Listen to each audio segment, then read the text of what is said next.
ఏంది ఫ్రెండ్స్, అందరూ బాగున్నారా? ఇప్పుడు వచ్చేసి మనము ఎగ్ ఫ్రై చేస్తూ ఉన్నాం ఫ్రెండ్స్. ఇది ఎట్లా చేస్తారంటే, ఫస్ట్ ఒక పెద్ద సైజు టమోటాలు ఒక 2 సన్నగా కట్ చేసుకోవాలా. అవి కట్ చేసుకున్నాక మళ్ళీ ఒక 2 ఎర్రగడ్డలు అంటారు, ఉల్లిగడ్డలు అంటారు, ఉల్లిపాయలు అంటారు, హిందీలో ప్యాజ్ అంటారు, మరాఠీలో కాందా అంటారు. ఇవన్నీ కట్ చేసినాక ఆనియన్స్ కూడా సన్నగా కట్ చేసుకోవాలి గైస్. నైస్ కటింగ్ చేసుకోవాలా. నైస్ కటింగ్ చేసుకున్నాక ఫస్ట్ మనము గుడ్లు ఉడకబెట్టింటాం కదా, ఆ గుడ్లు ఉడకబెట్టిన గుడ్డు మనము తొక్క తీసుకొని నీట్గా పైన పెంకులు లేకుండా వాటిని ఏం చేయాలంటే అదిగోండి అట్లా కొట్టి నీట్గా తీస్తే తొక్క అసలు లేకుండా తీసుకోవాలి. ఎందుకంటే మళ్ళా తొక్క సరిగ్గా ఇది లేదనుకో, మనం తినేప్పుడు పంట కింద పడి డిస్టర్బెన్స్ అవుతుంది, బాగుంటుంది, మనకు టేస్ట్ మారిపోతుంది. అట్లా అన్నీ ఒలుచుకున్నాక గైస్ ఏం చేయాలంటే, ఆ తెల్ల సొన ఉంది కదా, తెల్ల సొన పక్కన తీసి పెట్టినాం కదా, అంటే తెల్ల సొన పక్కకి తీసేసి వైట్ది మాత్రం సన్నగా కలిచేయాలి. తెల్ల సొన వచ్చేసి 2 ముక్కలకు కలిచేయాలి.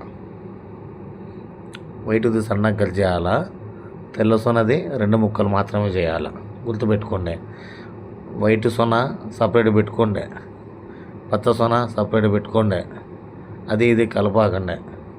ఎందుకంటే మనం ఫ్రై చేసుకునేటప్పుడు ఆ ఫస్ట్ తెల్ల సొన వేసి అంతా ఫ్రై చేసిన తర్వాత లాస్ట్లో పచ్చ సొన కలుపుతామన్నమాట. అందుకని ఫస్టే మిక్స్ చేసుకోగలరు మీరు. అందుకనే ఎన్నిసార్లు చెప్తున్నా, మీరు వైట్ది సపరేటు, ఎల్లోది సపరేట్ అనమాట. సన్న ముక్కలు కట్ చేసుకుంటే, ఎంత సన్న ముక్కలు కట్ చేసుకుంటే అంత బాగా మీకు మసాలా పడుతుంది, తినేదానికి సూపర్ టేస్ట్ ఉంటుంది. మీరు పని అని చెప్పేసి లావు కట్ చేసుకుంటే కన్నా మీకు టేస్ట్ రాదు. అదిగోండి అంటే తెల్ల సొన పచ్చ సొన సుఖం కట్ చేయాలన్నమాట. 2 ముక్కలు కట్ చేయాలి. తెల్లది మాత్రము 10-12 ముక్కలు కట్ చేయాలి. ఎందుకంటే అది ఎక్కువ ఉంటుంది కాబట్టి కొంచెం ఎక్కువ కట్ చేయాలి. ఇప్పుడు ఏం చేస్తారంటే, మీరు ఒక గిన్నె తీసుకొని స్టవ్ మీద పెట్టేసి, మాదంతా జమ్మలగిడి పంప సంసారం లేండి, అందుకే ఇట్టుంది, ఏం భయపడాగిరి చూసి. ఆ గిన్నెలో కొంచెం ఒక 4 టేబుల్ స్పూన్లు నూనె వేసుకోండి. శనక్కాయ నూనె వేసుకోండి, కొబ్బరి నూనె వేసుకోండి, సన్ఫ్లవర్ ఆయిల్ అయినా వేసుకోండి, రిఫైండ్ ఆయిల్ అయినా వేసుకోండి, మీ ఇష్టం ఏదన్నా వేసుకోండి. చమురు కాకుండా ఏదన్నా వేసుకోండి, మీ చాయిస్, ఓకేనా? ఆ నూనె కాగిన తర్వాత ఏం చేయాలంటే, ఫస్ట్ ఆ ఆనియన్స్, ఉల్లిగడ్డలు సన్నగా కట్ చేసిన ఉల్లిగడ్డలు ఉన్నాయి కదా, అవి వేయాల. ఆ తర్వాత టమోటాలు వేయాల. ఇవన్నీ వేసిన తర్వాత అవి బాగా మగ్గబెట్టాలి. ఆయిల్లో బాగా మగ్గబెట్టాలంటే మీరేం చేస్తారంటే, పైన ఒక మూత మూయండి. పైన మూత మూసినారనుకోండి, లోపలికి గాలి పోకుండా బాగా మగ్గుతాయి అన్నమాట. ఉల్లిగడ్డలు కలర్ మారాలా, టమాటాలు పీస్ కావాలన్నమాట.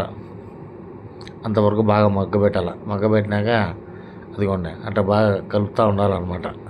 అంటే టమాటాల కింద అడుగు పడుతుంది. అదిగోండి చూడండి, కొత్త ఉడుకుతూ ఉంది. అట్లా ఆ 2 ఉల్లిగడ్డలు టమాటాలు మగ్గిన తర్వాత దాంట్లో ఉల్లిగడ్డలు టమాటాలు మగ్గిన తర్వాత దాంట్లో అల్లం పేస్ట్ వేయాలి. అల్లం పేస్ట్ వేసిన తర్వాత అల్లం పేస్ట్ అడుగు తొందరగా అంటుతుంది కాబట్టి అడుగు పట్టుకోకుండా బాగా కలబెట్టాలి. అదిగోండి అట్లా బాగా కలబెట్టాలి. మీకు నూనె సరిపోకపోతే మళ్ళీ కొంచెం వేసుకోవచ్చు. లాస్ట్లో అయినా కొంచెం క్లైమాక్స్లో అయినా నూనె వేసి చూసుకోవచ్చులేండి, ఇబ్బంది ఏం లేదు. ఎందుకంటే దీనికి సొన కూడా ఉంటుంది కాబట్టి గుడ్డులో కొంచెం నూనె ఎక్కువనే పడుతుంది అనమాట.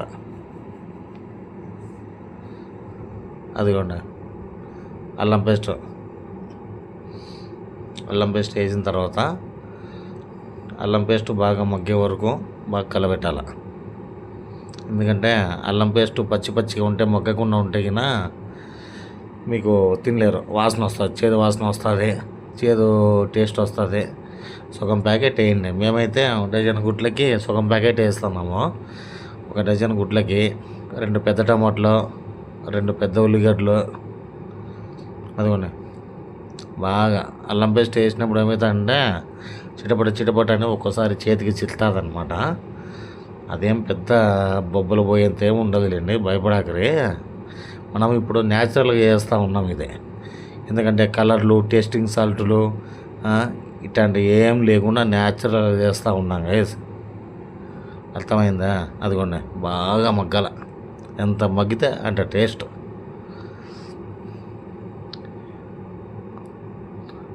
తర్వాత పసుపు వేసుకోవాలి కొంచెము. పసుపు ఎక్కువ వేసుకుంటే పసుపు వాసన వస్తుంది కాబట్టి ఎక్కువ వేయద్దు, కొంచెం మాత్రమే వేయాలన్నమాట.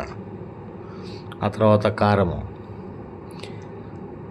మేము స్పైసీ తింటామంటే కారం ఎక్కువ వేసినాము.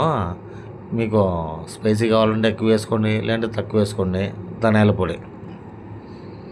ఆ తర్వాత రుచికి సరిపోయమైన ఉప్పు. ఇంకా ఏం వేయలేదు ఫ్రెండ్స్. ఉప్పు, కారము, ధనియాల పొడి, పసుపు, అంతే. నానాగా వేసి గబ్బు చేసుకోగలరు ఊరికే. న్యాచురల్ కంటే న్యాచురల్గానే ఉండాలి. మేము కరివేపాకు, కొత్తిమీర కూడా వేయలేదు. కరివేపాకు కావాలంటే వేసుకోండి మీరు, కొత్తిమీర కావాలంటే వేసుకోండి. వేసిన తర్వాత ఇవన్నీ మసాలాలు వేసిన తర్వాత బాగా కలబెట్టాల.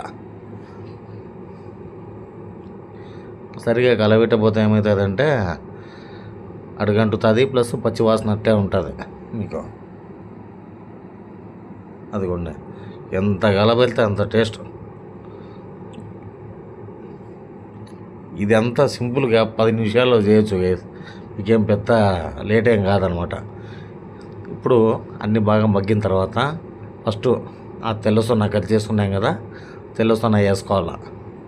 తెల్ల సొన్న వేసుకొని అన్నీ నీట్గా మళ్ళీ కలబెట్టాలి. మసాలా దాన్ని పట్టుకునే మాదిరి. చైన్ వస్తుందని కలబెట్టలేదు అనుకో, మసాలా సరిగ్గా పట్టుకో టేస్ట్ ఉండదు. మీ ఇష్టం చెప్తాను ముందుగానే. అదిగోండి మేము హస్తం తీసుకున్నాం అనమాట. హస్తం అయితే బాగా కలుస్తా అని చెప్పేసి కంటే కన్నా. అదిగోండి హస్తం వెడల్పు ఉంటుంది కదా, బాగా కలుస్తుంది. ఇప్పుడు పచ్చసొన వేయాల ఫ్రెండ్స్. పచ్చసొన వేసి మళ్ళీ కలబెట్టాలి బాగా. ఈ పచ్చసొన వేసుకున్న తర్వాత మీకు తెలుస్తుంది. నూనె కొంచెం తక్కువైంది అనుకోండి, నూనె కొంచెం కలుపుకోండి, మళ్ళీ ఒక 5 నిమిషాలు మగ్గబెట్టండి, సరిపోతుంది. దీంట్లో కాంబినేషన్ వచ్చేసి చపాతీ ఫ్రెండ్స్. ఈ చపాతీ, ఎగ్ ఫ్రై తింటూ ఉంటే ఏముంటుంది ఫ్రెండ్స్. ఛానల్ సబ్స్క్రైబ్ చేసుకుని లైక్ చేయండి, షేర్